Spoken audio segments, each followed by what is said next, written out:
नमस्कार. ओमकार भोसले यूट्यूब चॅनलमध्ये आपले सर्वांचे सहर्ष स्वागत. आज आपण पाहणार आहोत पितृदोष कसा ओळखावा आणि पितृदोषाचे लक्षणे काय आहेत. हिंदू धर्माप्रमाणे आपण जर जीवन जगलो तर नक्की यशस्वी होतो. आपण तर बांधवांनो, आजच्या व्हिडिओमध्ये आपण पाहणार आहोत की पितृदोष म्हणजे काय आणि त्याचे लक्षणे काय असतात. त्यासाठी आणि हा व्हिडिओ नक्की पहा, ऐका. आपले पूर्वज ज्या लोकात राहतात त्यालाच आपण पितृलोक म्हणतो आणि ते नेहमी मुक्तीची वाट पाहत असतात. तसेच आपल्या पुढच्या पिढीचे अपयश पाहत असतात. आणि ह्या व्हिडिओमध्ये पितृदोष म्हणजे काय, पितृदोषांचे लक्षणे काय आहेत आणि ते कसा ओळखावा याची लक्षणे आज आपण पाहणार आहोत. पितरांना खुश कसं ठेवावं, पितृदोष कसा दूर करावा हेच आपण या व्हिडिओमधून पाहणार आहोत. आवडल्यास तुम्हाला चॅनलला लाईक करा. पितृदोष म्हणजे काय आणि तो कसा ओळखावा हे आपल्या कोपल्याप्रमाणे बघा. देव जर आपला कोपला तर दुष्फळ पडतो आणि पितृ जर आपल्यावरती कोपले तर त्याचा परिणाम फार भयंकर भोगावा लागतो. पितृदोष आपल्याकडून काय चुकलं तरच लागतो असं काही नाही.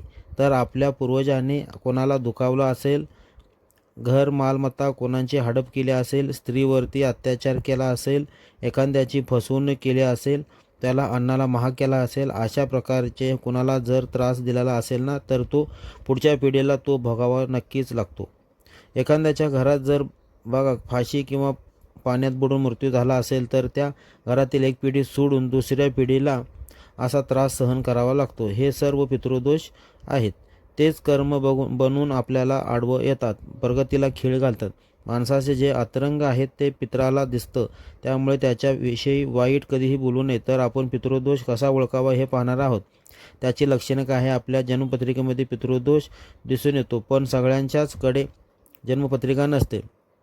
आजच्या ह्या धावपळीच्या जीवनामध्ये ज्योतिषांकडे, ब्राह्मणांकडे जायला कोणाला वेळ आहे, त्यामुळे दोष काय किंवा काय कळत नाही. अशा वेळेस पितृदोषाची काय लक्षणे दिसतात बघा. आपल्या घरात त्या व्यक्तीला पितृदोष आहे हे कसं समजतं. तर बांधवांनो, ज्या घरामध्ये एखाद्या मोठ्या व्यक्तीला म्हणजे घरातल्या एखाद्या व्यक्तीला असाध्य रोग लागतो, घरामध्ये सतत कोणातरी आजारी पडत असतं, मन शरीर अस्वस्थ वाटतं, सारखी भीती वाटते, अचानक दचकल्यासारखं वाटतं, स्वतःशीच मनाशी बडबडत राहतो, तो व्यक्ती भास होतात, असे अनेक भास होतात. विषारी सर्पांचा दंश होतो, त्या घरामध्ये नदी किंवा समुद्र पाहून त्रास होतो, झोपेत वाईट स्वप्न पडतात, निद्रानाश होतो, रात्रीचं घाबरल्यासारखं वाटतं.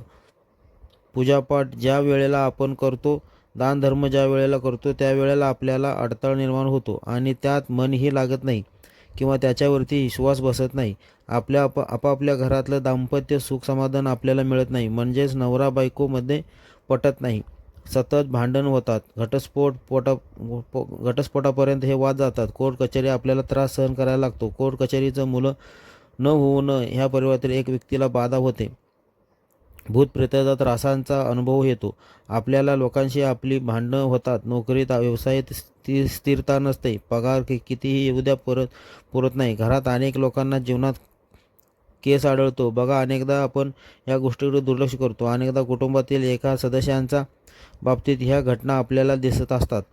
वेळेला पहा, आपण हॉटेलमध्ये जरी गेलो जेवायला तरीसुद्धा आपल्याला जेवणामध्ये केस आढळतो बघा. कधीतरी केस कुठून येतो समजत नाही. वारंवार जीवनात आपल्याला केस आढळल्यास तो आपल्याला पितृदोषाचा आहे असं आपण समजावं.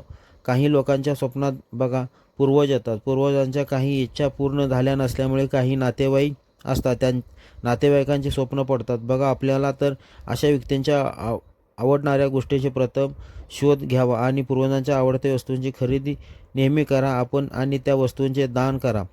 हा उपाय. काही इच्छा पूर्ण राहिलेल्या असतील तर त्या पूर्ण कशा होऊ शकतात बघा. आपल्या पूर्वजांच्या यांचा संकल्प करा.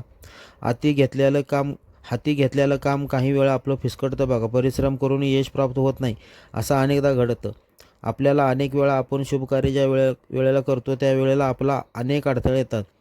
त्यावेळेला आपण समजून जावं की आपले पूर्वज आपल्यावरती नाराज आहेत. अनेक वेळा गणेश उत्सव, नवरात्र, दिवाळी अशा अनेक मुख्य सणांच्या वेळी आपल्याला अशुभ घटना घडतात आपल्या घरात. अशा वेळी आपल्या घरात पितृदोष आहे असं आपण समजावं. आपले पूर्वज नाराज असल्याने अशा गोष्टी आपल्या घडतात. अशा प्रकारचे पितृदोष दूर करण्यासाठी ब्राह्मणांना भोजन घालावं किंवा गरिबांना भोजन द्यावं. ज्याला गरज आहे त्याला भोजन द्यावं, आपल्या पाहुण्यांना निमंत्रण द्यावं, संघटितरित्या सगळ्यांनी भोजन करावं असं सांगितलं बघा. उपाय आपल्या घरामध्ये कधीकधी शुभ कार्य होत नाही, लग्न कार्य आपल्याला अडचण येते, अनेकदा उत्तम स्थळ येऊनही युवा जुळत नाही, आपल्या घरात बोलणी फिसकटते, काही वेळा बोलणी होणे साखरपुडा ज्या वेळेला होतो आपल्या घरात अनेक मुलांचा काही कारणामुळे त्या ठिकाणी साखरपुडासुद्धा तुटतो, विवाह मोडतो.